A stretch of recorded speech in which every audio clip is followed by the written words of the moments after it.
Ia mengaku habis menjalani operasi hidung karena merasa tidak percaya diri. Hujatan netizen juga tak kalah hebat, menerpa mantan model majalah dewasa Lisa Mariana, yang kini tengah tersandung 3 perkara sekaligus. Namun bukannya menyiapkan diri secara hukum, kepada tim Silet RCTI, Lisa secara eksklusif berbagi kisah bagaimana dirinya tetap fokus mempercantik diri meski sorotan publik begitu tajam. Ia mengaku habis menjalani operasi hidung karena merasa tidak percaya diri, lantaran bentuk lubang hidung yang tidak simetris kerap menjadi bahan hujatan netizen. Tak hanya itu, Lisa juga menceritakan perjalanan transformasi tubuhnya. Pasca operasi bariatrik, berat badannya turun drastis dari 107 kg menjadi 78 kg. Penurunan 30 kg tersebut didukung dengan pola diet ketat, terutama menghindari makanan manis. Oke guys, jadi ini day one after rinoplasty. Hidung aku tuh lubang kanan kirinya itu beda dan aduh selalu dihujat sama netizen gitu kan. Kadang juga stres gitu.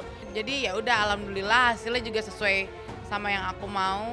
Angle kanan kiri. Udah sih udah puas. Ini udah yang operasi yang kelima menurut aku udah lah terakhir gitu. Di 55 lah. 60 juga udah oke. 78 dari 107. Bariatrik sama diet, jaga makan gitu sih. Karena kan emang lambungnya udah cukup, nampungnya nggak banyak gitu. Seperti diketahui, Lisa dilaporkan oleh Ridwan Kamil atas dugaan pencemaran nama baik, ditetapkan sebagai tersangka dalam kasus penyebaran video syur, serta digugat balik atas gugatan perdata yang sebelumnya ia ajukan terhadap RK. Bareskrim Polri pun kabarnya telah melimpahkan berkas perkara tahap 1 ke Kejaksaan Tinggi Jawa Barat. Menandai kasus dugaan pencemaran nama baik ini sudah masuk tahap P21. Sementara itu, gugatan perdata Lisa Mariana terhadap RK berbalik arah. RK menggugat balik dengan tuduhan perbuatan melawan hukum, menuntut ganti rugi material sebesar 5 miliar rupiah dan imaterial 100 miliar rupiah. Kalau dalam tempo 14 hari tidak ada masalah, maka sudah P21 dan kita harapkan ya tidak terlalu lama lagi yang namanya Lisa Mariana bisa jadi terdakwa.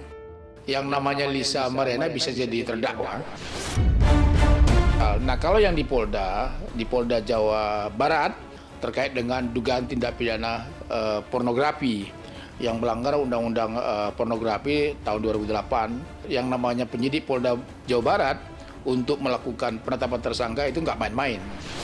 Yang kita pertanyakan ya kan, nama baik siapa nih yang dicemarkan? Kan kejadian itu emang benar ada.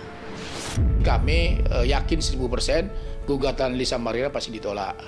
Dan gugatan balik yang kami sampaikan ke Lisa Mariana insya Allah diterima oleh Majelis Hakim, di mana Lisa Mariana harus membayar ganti rugi material dan imaterial. Intinya kaya raya banyak duit, tenang. Iya, kunci hidup tuh tenang. Tenang tuh mahal. Di tengah sorotan berbagai kasus hukum yang menjeratnya, alih-alih sadar, Lisa Mariana kembali viral setelah tampil bersama Dinar Candy di panggung DJ. Aksi Lisa yang mengambil uang saweran sempat menuai hujatan netizen. Namun ia menegaskan bahwa hal tersebut bukan tindakan menguntit, melainkan bagian dari keseruan acara. Lantas benarkah saweran untuk Dinar Candy biasanya dilakukan lewat transfer sehingga uang di lokasi memang boleh diambil olehnya?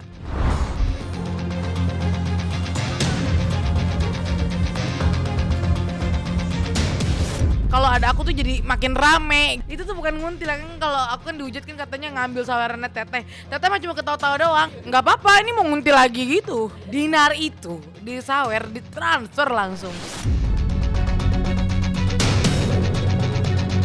Bukan Vera, saya manajer, bukan asisten. Ini kejelasannya.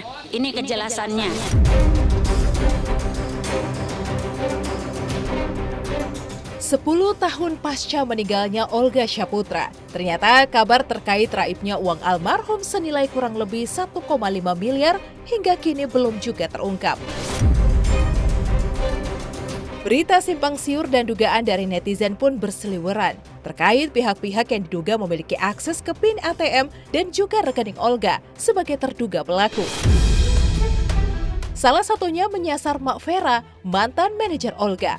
Tidak tinggal diam, Mak Vera pun berkali-kali memberikan klarifikasinya dan menegaskan bukan dirinya yang mencuri uang Olga. Mak Vera justru memberikan informasi mengejutkan dengan menyebut jika pencuri uang Olga yang sebenarnya kini justru hidup nyaman dan enak. Tapi sayangnya, Mak Vera tidak mau membongkar identitas yang bersangkutan secara jelas. Lantas benarkah tudingan miring dan menyakitkan yang tak pernah putus itu sempat membuat mental Mak Vera terganggu hingga harus mengkonsumsi obat-obatan hingga kini? Jadi buat semua, sekali lagi saya ucapkan, yang ambil uang Olga itu ada perempuan. Dulu dia adalah asisten dari Olga Syaputra, bukan Vera. Saya manajer, bukan asisten. Ini kejelasannya.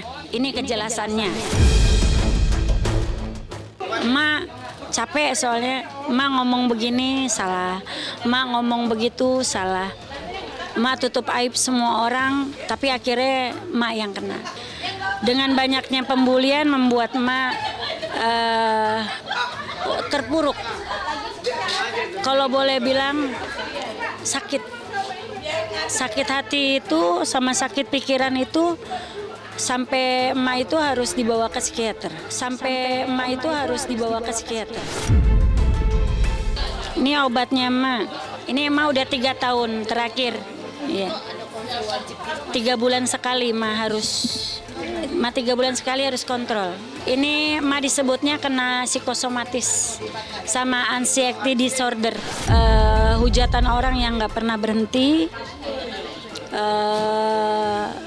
dengan mengatakan emak ini itu. Jadi mulai hari ini emak berjanji emak akan close semua apapun tentang masa lalu emak tutup rapat-rapat.